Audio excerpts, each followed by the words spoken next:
All right. Oof, sorry. Okay, that was a bit loud.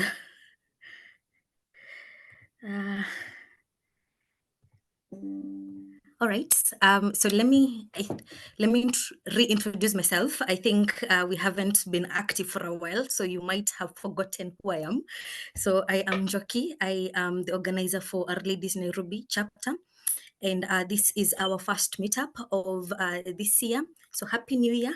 And I hope your New Year is going on okay. And so please feel welcome onto this session. We have Isabella with us. We'll be taking us through getting started with report writing using Quarto. Maybe most of us, a couple of us are researchers or we do a lot of report writing. So it can be a tool that can be used to make such reports. All right. So allow me to share my screen and then I will just share the couple of slides that we do have. Okay.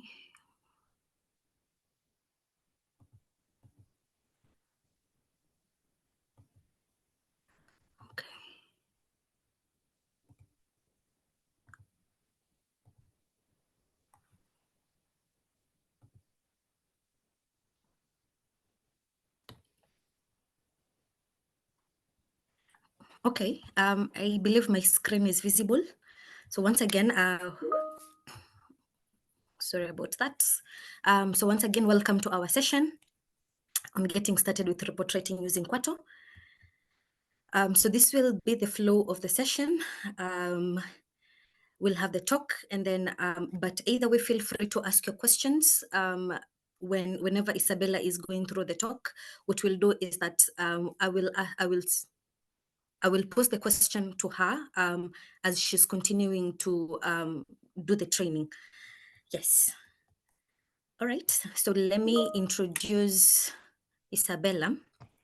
So Isabella is a content strategist, a data enthusiast, and with a strong background in analytics and a passion for leveraging data to drive informed decisions.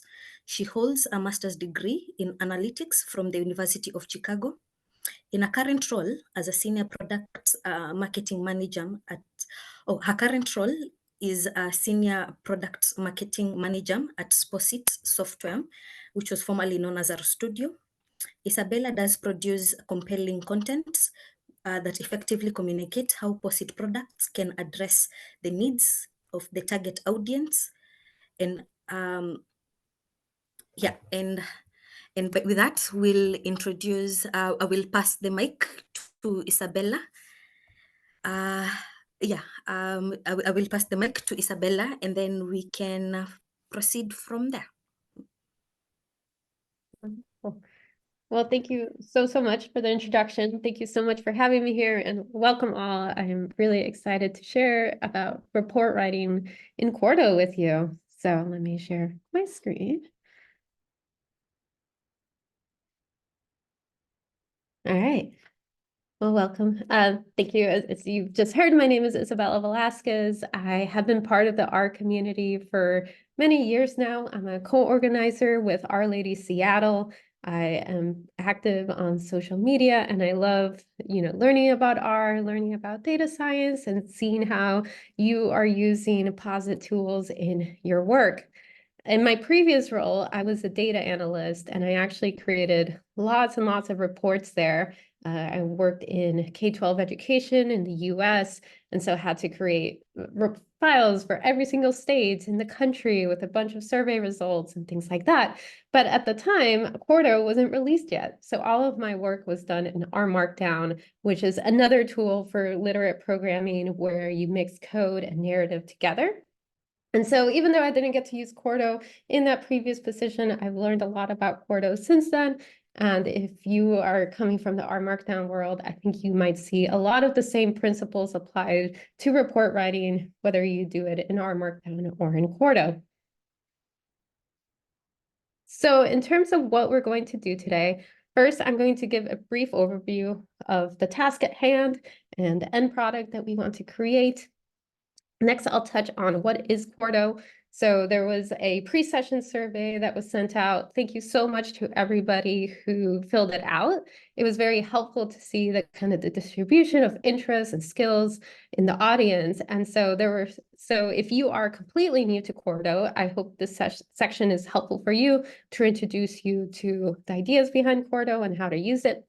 If you are familiar with R Markdown, which again is a similar tool to Quarto, but haven't used Quarto yet, hopefully this section can help kind of orient yourself to the differences between Quarto and R Markdown and help you decide which tool you would prefer to use. And if you are familiar with Quarto, hopefully this section is a good review for you or you learned something new. But hopefully that can help set everybody in the same foundation in terms of what we're talking about today. From there, we're going to get started with Quarto itself. We're going to talk about the installation and just like the basic setup. The way that I have today planned is I have slides that will show you what we're going to do. Then I will switch to RStudio, the integrated development editor that we're going to be using today, and kind of just talk through the code that I showed on the slide to explain what exactly is happening, render the reports so that we can see what the output ends up looking like, and then switch back to the slides. So hopefully that can help, kind of reinforce the things that we're seeing in the actual editor itself. Then we're going to talk about iterating your reports. So almost always, we're never just creating a single report. We want to create lots and lots of reports that are very similar in structure and design. And so we'll touch about very briefly on that.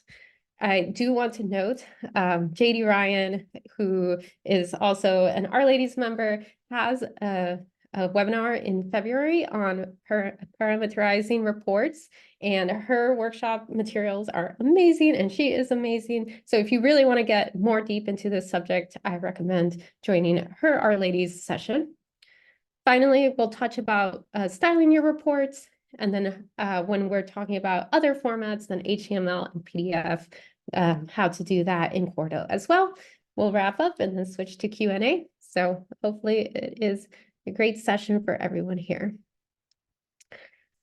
So the end product of what we'll want to create today are HTML reports for various states in the United States that show specific data to that state and to counties within that state. So these reports will, again, be in HTML format. We'll touch on this later. Quarto can create reports in many different formats, including PDF and Word, but we're not going to talk too much about that today. We'll be focusing on these HTML reports that can be seen in a browser. And we'll also talk about like this idea of mixing code and figures and tables and everything like that together in order to create things like this automatically rather than having to do a ton of manual work. In terms of the data that we're going to be using today, we're going to be using data from the latest Tidy Tuesday project, which was on polling places in the United States. And so if you have not heard of Tidy Tuesday, it is a social project where every single week a data set is released and folks from anywhere in the data science world are invited to visualize that data in any way that they see fit. It's called Tidy Tuesday because the data is in what's called the tidy format, which works particularly well with the tidyverse packages that are available in R. Because of that, this data is already nice and cleaned up. I recognize that in real life, that very rarely happens, but we won't be talking too much about data cleaning today. So just wanted to note that that might be a difference between this data and any real world data that you might be using. And in terms of what this data set contains, it has a row for every single polling place that's available, and associated metadata like the name of that location, the address, the state that it's in, the election day that it'll be open. And there is additional data provided by the div tag guy's geocoding analysis. So he went through and geocoded the data set so that each address had an associated longitude and latitude. So big shout out. Thank you so much, the div tag guy, because that saved a lot of work on my end from having to geocode the data and find those latitude and longitude points. And so in terms of session materials, we have the slides, which you see on the screen right now. We have a GitHub repository with the exercises that we're going to be talking about. And there is a Posit Cloud project that's also available for you. If you haven't used Posit Cloud before, it is a product that allows you to use RStudio in your browser. You do need an account, but you can get a free account. And everything has been set up for you in this project so that you can just go in and start running the files. So all the files are available, the data are available, and the packages have already been installed. If you don't want to create a local copy of the exercises yourself, that's another option for you. And if you would like to follow along, there are a few things. Again, for the Posit Cloud, you will need an account and be able to access the project. If you're doing it on your own RStudio, please make sure that you are on version 2023.06 and later. Otherwise, things might not work as expected. And then also that you have cloned the exercise repo. If you are familiar with Git, that means making a copy of the project on your own laptop or computer and being able to access the files that way. That being said, again, this session is going to be recorded, so please do not feel like you have to follow along with the things that I am doing. Feel free to just sit back, relax, and listen, and look through these files or the Posit Cloud account your free time after the session. They'll stay up and available for you for whatever you would like. One other note is in this presentation, I'm going to be using the native base R pipe. So it looks like this. It looks like a line and then the greater than sign. This pipe was introduced in R 4.1.0. It's very similar to the McGritter pipe, which you may have seen before, which is the percentage sign, greater than sign, and then percentage sign. And they work fairly similar for things in the tidyverse. So if you see that, that is what it is. In the GitHub repositories, I have also included a lot of resources in the README, which is the first page when you open up a GitHub repository. And there are a couple of resources there if you would like to learn more about the native pipe and why you should use it or not use it, and the differences with the McGritter pipe, which has been around for a bit longer. Okay, thank you for listening to the overview. Now we can get started on what is Quarto. So if you open up the Quarto website, which is quarto.org, you're going to see this explanation that Quarto is an open source scientific and technical publishing system built on Pandoc. And so let's break this down. So open source.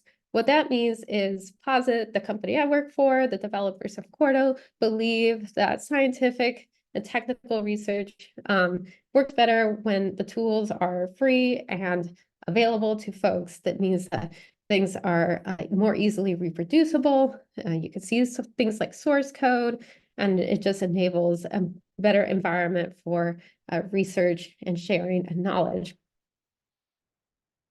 Scientific and technical. So what this means is Quarto has several things that are specifically designed for scientific and technical documents. So this includes code execution, so the ability to run things like R and Python code within the document itself, and then various other features like citations, footnotes, bibliographies, things like that. We won't be touching on every single feature that's available today, but just to note that that is what Quarto is kind of built for. So publishing system. So what publishing system means is that it is a tool for writing dynamic documents that combine code and text, and then also to create different kinds of documents like presentations, blogs, books, and in different kinds of formats like HTML, PDF, Word, EPUB. And finally, Pandoc. So Pandoc is the tool that's working behind Quarto to change the documents into their final format. And in case you haven't seen what Quarto looks like before, on the left-hand side is an example of the document that you would be writing, which again mixes this text, the code, and then the output. Once rendered or changed into its final format, you get the document on the right, which can be in a variety of different formats. Again, this one is HTML. And this is what you would share with your stakeholders, your team, and things like that in order to share your findings, your results from your data. In terms of the origins, again, Quarto is an open source project that's sponsored by RStudio, or formerly RStudio, now named Posit. So the idea was that we have had 10 years of experience with knitr and R Markdown. So knitr is the engine behind R Markdown that executes the code and the R code. And R Markdown is the file format that allows you to mix this code and text and create beautiful documents. However, R Markdown is fundamentally tied to R because of knitr. So knitr, you need R in order to be able to work with it. So even if you are, say, a Python user and you want to use R Markdown, you have to install R first, which is not an ideal kind of scenario if all you want to do is use Python. So the idea is there are a lot of different programming languages beyond just R. So can R Markdown be re-implemented so that it is not just tied to R? And so the goals are exactly that, to create computational documents for automation and reproducibility for science and technical work. Make it easier to create a scientific document. So reducing the amount of manual labor that you have to do, or kind of like details that you have to remember in order to create these documents. And then also enable this single source publishing. So from a single document, being able to create all these different formats from a single source. And like I mentioned, Quarto can create various types of documents, like websites, books, blogs, presentations, and of course, reports, which is what we'll talk about in a bit. And in terms of why you may want to use Quarto, there's the automation, the reproducibility, the flexibility of adding different data sources and figures and diagrams, all these different kinds of things, the single source publishing. So Shirley Han has a great YouTube video from the R NYC conference that's on YouTube, and it's linked in the README of the GitHub repository. She mentions, like, if you are writing a report that's not just one time, and the structure stays the same, but the data and the numbers change, then Quarto might be for you.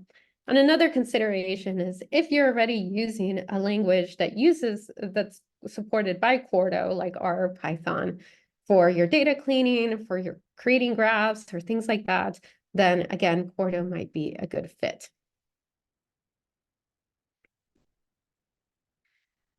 So this is speaking to folks who are specifically coming from the R Markdown world.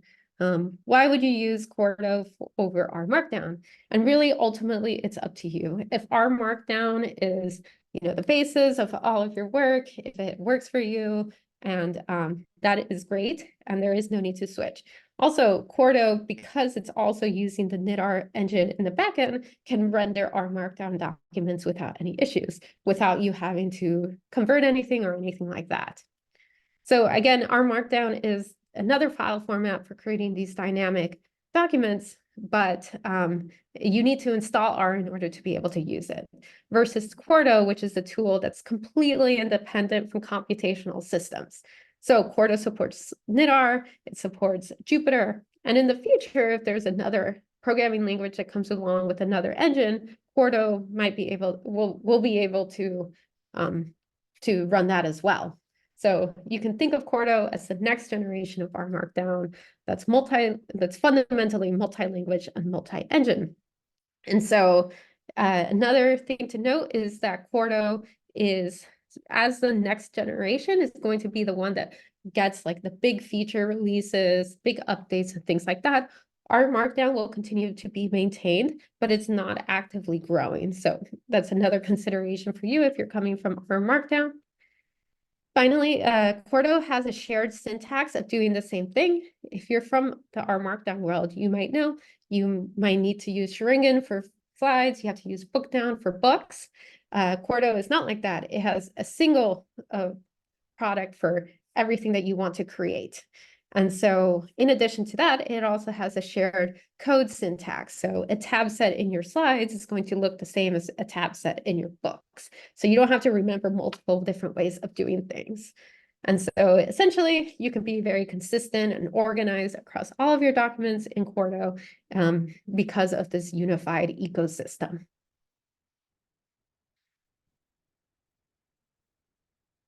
Awesome. Okay, so thank you so much. So that was a quick overview of what is Quarto, and hopefully I've convinced you that it is a great tool to use for your reports, whenever the situation calls for it. So now let's actually get started with using Quarto. Just real quick, any questions so far? No, we don't have questions on the chat. Yeah. Okay, great. I will jump into it then. So getting started with Quarto. So first off, we're going to install RStudio if you haven't already. Quarto can be used in multiple different editors like VS Code and Jupyter, but for the purposes of today, we're going to be using RStudio. If you download a recent version of RStudio, I think after mid 2022 or so, it comes bundled with Quarto, so you don't have to install Quarto separately. And in terms of creating a new Quarto document, what you do is in RStudio, go to File, New File, Quarto Document. A pop-up will appear where you can place a title if you would like, and then click Create. A new document will be created. And something to note is the .qmd extension of the Quarto document. So that is a little bit different than our Markdown, which is .rmd. Just to note, .qmd is Quarto document. And this is what the default Quarto document looks like. So like I mentioned, there's kind of like these different chunks of content that you would write in here. So let's walk through each single one. The top one is what is called the YAML header. So it usually starts with these 3 dashes on either end. And the basic syntax of the YAML is that it's key value pairs, where you have key, colon, value. And so what the YAML does is it controls the metadata for your document. So these are things like your author, your subtitle, your date, and then customization like your theme, font, figure width, things like that. Something to note is that RStudio has something called YAML intelligence. So if you start typing something in the YAML and click Tab, it will give you a list of available options depending on what you just typed. So this makes it really easy to find, what exactly it is that you want to write in your YAML if you don't remember exactly. And if there's an error, it will let you know what the error is. So it also helps with debugging and making sure that you know exactly what went wrong and how to fix it. The next thing is Markdown text. So Markdown is a lightweight language for creating formatted text. And so throughout Quarto, you'd be using a Markdown. And yeah, I'll touch a bit more about that in a little bit. And then the executable code, which are included in these things called code chunks. So they are identified with 3 backticks, and then the language in curly brackets. And within that code chunk is where you would write the code that you want to be executed. There are also options that you can add using what is called the hash pipe, the pound sign, and then the dash like this, where you could write options for that particular code chunk within the code chunk itself. And this is a little bit different. Again, if you're coming from R Markdown, you might be used to putting the code chunk alongside the programming language in the code chunk. Here it's inside the code chunk itself. And we'll see an example. Another thing to note is RStudio has 2 different kinds of editor. So one is source. So that's the one that we've been seeing, where you can see what exactly you're typing in the Markdown and write things out that way. But you can also switch to the visual editor. And the visual editor is a little bit more similar to, say, how you use Word or Google Docs, in that if you bold something, it will appear bolded. You won't see the underlying Markdown for it. And there is also support for including tables and figure and images and things like that from the visual editor, that makes it just provides another intuitive way of creating your document if you so choose. We'll be using the source document or the source editor today. Sorry.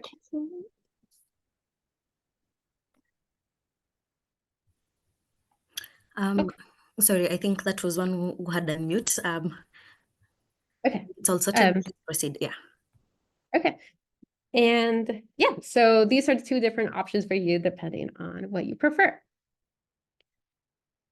A couple of things. So in order to render or convert your Quarto document into its final format, you click the render button at the top of the RStudio window. So you could click that, which is next to the arrow.